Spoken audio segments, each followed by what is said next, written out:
ড্রেনে আবর্জনা না ফেলতে সকল জনসাধারণের নিকট আবেদন মেয়র দীপক মজুমদারের। আগরতলা পৌর নিগম এলাকায় কোনো ধরনের সমস্যা মেয়র দীপক মজুমদারের গোচরে এলেই সেই এলাকা পরিদর্শনে যাচ্ছেন তিনি। পাশাপাশি সেই সমস্যার সমাধানেরও চেষ্টা করছেন মেয়র। সোমবার আগরতলা পৌর নিগমের 37 নম্বর ওয়ার্ডের কর্পোরেটর বাপি দাসের এলাকায় কিছু সমস্যা ঘুরে দেখেন। কালীটিলা এলাকা পরিদর্শন করে মেয়র দীপক মজুমদার সেই এলাকায় কিছু বেহাল রাস্তাঘাট, পাশাপাশি পুরনো ড্রেন সংস্কারের জন্য ওনার সঙ্গে থাকা ইঞ্জিনিয়ারকে নির্দেশ দেন। মেয়র দীপক মজুমদার সংবাদ মাধ্যমকে জানান, জনসাধারণ যাতে ড্রেনে আবর্জনা না ফেলেন। পৌর নিগম ড্রেন করে দেবে, কিন্তু সেই ড্রেনে জনসাধারণ প্লাস্টিক, ক্যারি ব্যাগ সহ বিভিন্ন আবর্জনা ফেলবে, যার ফলে ড্রেনে জল জমে উৎপত্তি হবে মশার। সেই বিষয়ে নজর রাখতে হবে জনসাধারণকে। ড্রেনে যেন জনসাধারণ আবর্জনা না ফেলে সেই ব্যাপারে তাদের সতর্ক থাকতে পরামর্শ দিয়েছেন মেয়র দীপক মজুমদার। ত্রিপুরা থেকে বিক্রম কর্মকারের report, crime press Bengal news. আজকে আগরতলা পৌর নিগমে 37 নম্বর ওয়ার্ডে কালীটিলা সংলগ্ন কিছু কিছু জায়গায় আমাদের স্থানীয় লোকের কিছুটা সমস্যা বা অভিযোগও ছিল বা প্রয়োজনীয়তা ছিল। সেই হিসাবে আমাদের যিনি এমআইসি মেম্বার, ওয়ার্ডের কর্পোরেটর বাপি দাস সহ এই এলাকার যিনি বাসিন্দা, আমাদের ভারতীয় জনতা পার্টি সভাপতি সদ্য তাপস ভট্টাচার্যকে সঙ্গে নিয়ে এই এলাকার লোকদের সঙ্গে নিয়ে এবং আমাদের যারা ইঞ্জিনিয়ার সেকশন যারা ইঞ্জিনিয়ার বা আর্টিফিশিয়াল আছেন নিগমে তাদেরকে নিয়ে আমরা পরিদর্শন বেরিয়েছি। কিছু কিছু জায়গায় আমরা দেখেছি যে অভিযোগগুলি ছিল বা যেটা মানুষ বলতেন বা তাপস দেওয়ানোর সময় আমাদেরকে ফোন করে বা আমাকে বলতেন এই এলাকা পরিদর্শন করার জন্য। এখানে নতুন রাস্তা নির্মাণ করা হয়েছিল কিছুদিন আগে, কিন্তু কিছু কারণে সেই রাস্তাটা নষ্ট হয়ে যাচ্ছে, কোনো কোনো জায়গা হয়ে গেছে। সেটাকে আমরা মেরামতি করার ব্যবস্থা গ্রহণ করেছি।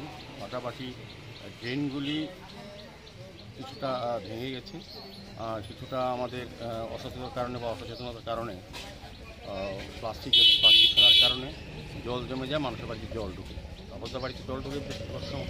ওই কোনার জায়গাটা আমরা কারবারটাকে একটু উঁচু করবো, জায়গাটাকে তুলে উত্থিত করবো এবং যে জায়গা ড্রেনের প্রয়োজন সেই ড্রেনটা আমরা খুব উঁচু করে করে দেবো।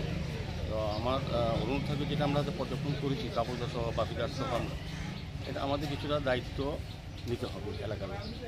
আমরা ড্রেন করে দেবো, ড্রেন পরিষ্কার নিয়মিত করি, কিন্তু দেখা যায় ড্রেনের মধ্যে যতটুকু প্লাস্টিক আবর্জনা বাড়ির সমস্ত গার্বেজ যেটা জেনারেট হয় সেটা ড্রেনে ফেলে দেয়। আমাদের লেবাররা আমাদের সাথে তোমরা কাজ করেন, কিন্তু তারপর দেখা যায় ড্রেনগুলি ব্লক হয়, সেই কারণে নোংরা জমে থাকে, দুর্গন্ধ হয়, পরিবেশ নষ্ট হয়, মশার সৃষ্টি হয়, সার্বিকভাবে মানুষ একটা অস্বস্তিকর পরিবেশে থাকে। যদিও পৌর নিগমের সাফাই কর্মীরা কিন্তু নিয়মিত কাজ করেন, পরে যিনি কর্পোরেটর নিয়মিত আসেন, সমস্ত জায়গা পরিদর্শন করেন, আমাদের আধিকারিকরা আমাদের ইঞ্জিনিয়ারও দেখেন, তারপরেও কিন্তু কিছু কিছু জায়গায় সমস্যা হয়। এই সমস্যাগুলি আমরা পর্যবেক্ষণ করেছি। ভিজিট করার পর আমাদের ইঞ্জিনিয়ার সাহেবরা আছেন, তারাও দেখেছেন। কয়েকদিনের মধ্যে এই কাজটা শুরু করে দেব। আর যে রাস্তাটা নতুন হয়েছিল ফেভার ব্লকের, এটা কিছুটা জায়গা নষ্ট হয়েছে কোনো কোনো জায়গায়। এখানে আমরা অনেক লোককে ফোন করে অনেক সময়, তো আজকে এই কারণে সরকার দেখতে এসেছি, এটাও মেরামতি করার ব্যবস্থা করা হবে। সার্বিক যেটা দেখেছি যে এটা সেটা আগরতলা পৌর নিগম এই ওয়ার্ডের কর্পোরেটর যিনি এমআইসি মেম্বার খুব ভালো কাজ করছেন, প্রচুর কাজ করা হয়েছে এই ওয়ার্ডে। তবে আমার এই ওয়ার্ডের কাজের এইসব যে আমরা তৈরি করি সেগুলি অক্ষমতা দায়িত্ব কিন্তু পৌর নিগম যেমন পাশাপাশি তাদের জন্য করা হয় যে এলাকার লোক, কিন্তু দায়িত্ব নিয়ে সচেতন হয়ে কাজ দেখাশোনা করতে হবে এবং আমাদেরকে সহযোগিতা করতে হবে। আজকে যেটা আমাদের সাথে এই জায়গাটা আমরা আশা করি আমরা কাজ করতে পারবো। বা একটা পানীয় জলের সমস্যা আছে, কয়েকটা বাড়িতে ভালো জল আসে না, সেটাও আমি মাননীয় এক্সিকিউটিভ ইঞ্জিনিয়ারকে আমি বলেছি এটা যাতে আজকে জাতীয় ব্যবস্থা করে। স্বাভাবিকভাবে আমি বলবো যে এই জায়গাটা আমরা দেখেছি, যে সমস্যাটা ছিল সেটা সমাধানের আমরা চেষ্টা করবো।